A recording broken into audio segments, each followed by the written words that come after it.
The dam stood quietly behind our neighborhood, old concrete hiding dangerous secrets beneath. One morning, I noticed a thin crack leaking water where none should exist. At first, I assumed engineers already monitored it, professionals paid to care. Still, something felt wrong, the crack growing longer with every passing day. I returned daily, measuring it carefully, photographing changes with growing concern. Water pressure sounded deeper, angrier, echoing through concrete at night. My stomach tightened, instincts screaming that this wasn't normal wear. I emailed the HOA immediately, attaching photos and detailed explanations. The reply arrived fast, dismissive, joking, telling me to relax. They claimed inspections were regular and residents shouldn't cause unnecessary panic. I requested a second inspection politely, stressing safety before upcoming storms. The HOA president laughed during meetings, dismissing me publicly without hesitation. Neighbors joined the laughter, trusting authority over uncomfortable warnings from me. I felt embarrassed, but remained certain the danger was real. Rain began falling heavier, water levels rising steadily behind the dam. The crack widened visibly, branching outward like veins under strain. Sent updated photos, timestamps proving rapid deterioration over just days. The HOA responded slower now, irritation clear in their short messages. They accused me of exaggerating problems and harming property values. I stopped debating publicly and focused on documenting everything silently. I contacted the City Water Authority directly, forwarding every piece of evidence. They acknowledged receipt, promising review when staffing allowed. Meanwhile, storms intensified, soaking ground already unstable and oversaturated. At night, the dam groaned faintly, vibrations humming through the earth. I warned neighbors personally, suggesting preparedness just in case something failed. Most smiled politely, repeating HOA assurances like rehearsed lines. One joked, "I watched too many disaster movies growing up." I laughed weakly, dread curling tighter with each rainfall. The crack split further, water streaming steadily, no longer a seep. I confronted the HOA again, urgency shaking my usually calm voice. They refused another meeting, labeling me alarmist and disruptive. I left knowing time was slipping dangerously away. Storm alerts appeared on local news, heavy rainfall expected overnight. I packed essentials quietly, moving valuables upstairs without telling anyone. Neighbors hosted gatherings, celebrating rain cooling the summer heat. The dam absorbed relentless pressure as rain hammered without mercy. Late-night thunder masked a deeper sound, concrete tearing apart. Power flickered briefly, silence settling unnaturally across the neighborhood. Then came the roar, water breaking free with unstoppable force. Sirens wailed too late as the dam catastrophically failed. A wall of water surged downhill, swallowing streets within seconds. I ran door to door, shouting warnings through rising floodwaters. Cars floated helplessly, streets transforming into violent rivers instantly. Panic erupted as disbelief turned into pure survival instinct. Homes closest to the dam disappeared beneath churning brown water. Basements flooded first, then ground floors vanished completely. The HOA president screamed orders nobody could follow anymore. Emergency crews arrived overwhelmed, struggling against chaos and darkness. Escaped with neighbors to higher ground, soaked and shaking. We watched helplessly as water consumed everything below us. The crack I warned about became catastrophic reality. Night stretched endlessly, fear illuminated by flashing emergency lights. Morning revealed devastation, homes destroyed, silence heavy and absolute.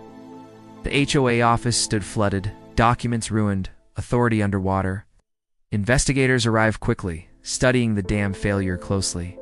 I handed over every email, photo, warning, and timestamp. Their expressions hardened as negligence became undeniably clear. Records showed inspections delayed repeatedly to save money.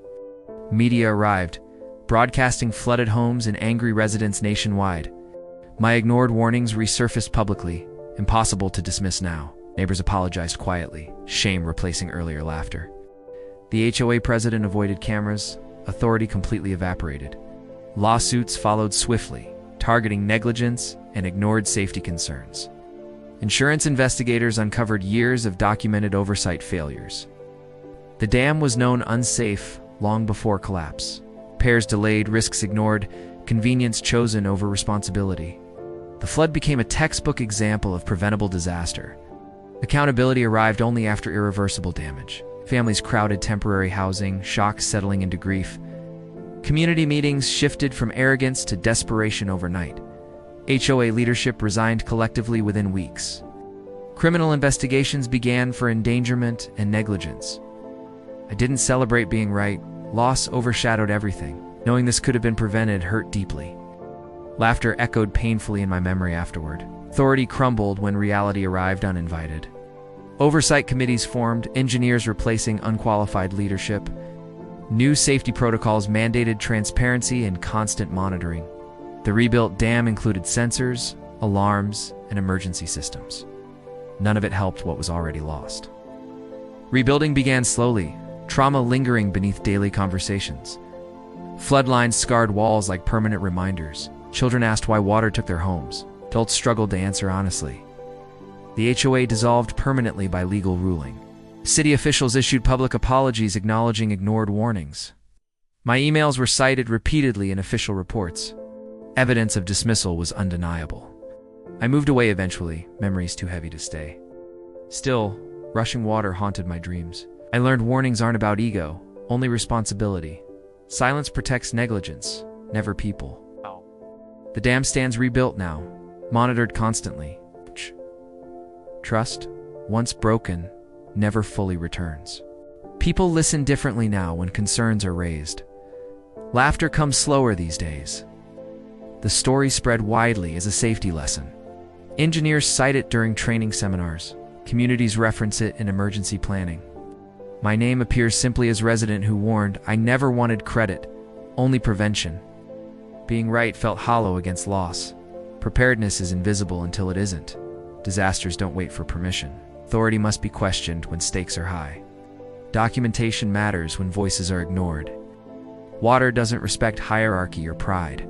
Concrete doesn't forgive neglect forever. I still speak up when something feels wrong, even when laughter tries to silence me.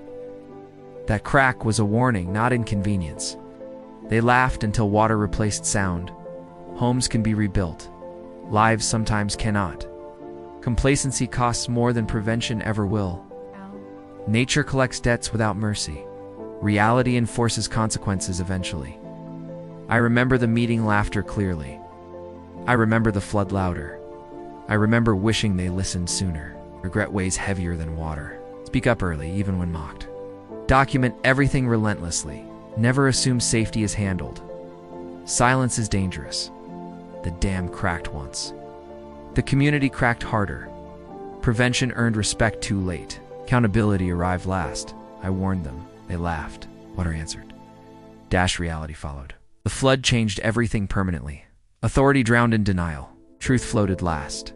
Lessons stayed. Ignoring one crack destroyed hundreds of lives. Listening could have saved everything.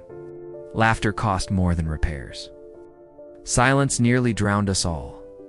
I warned the HOA. They laughed. The water didn't. The water remembered. Concrete failed. Authority failed harder. Listening could have prevented disaster. Ignoring warnings flooded everything.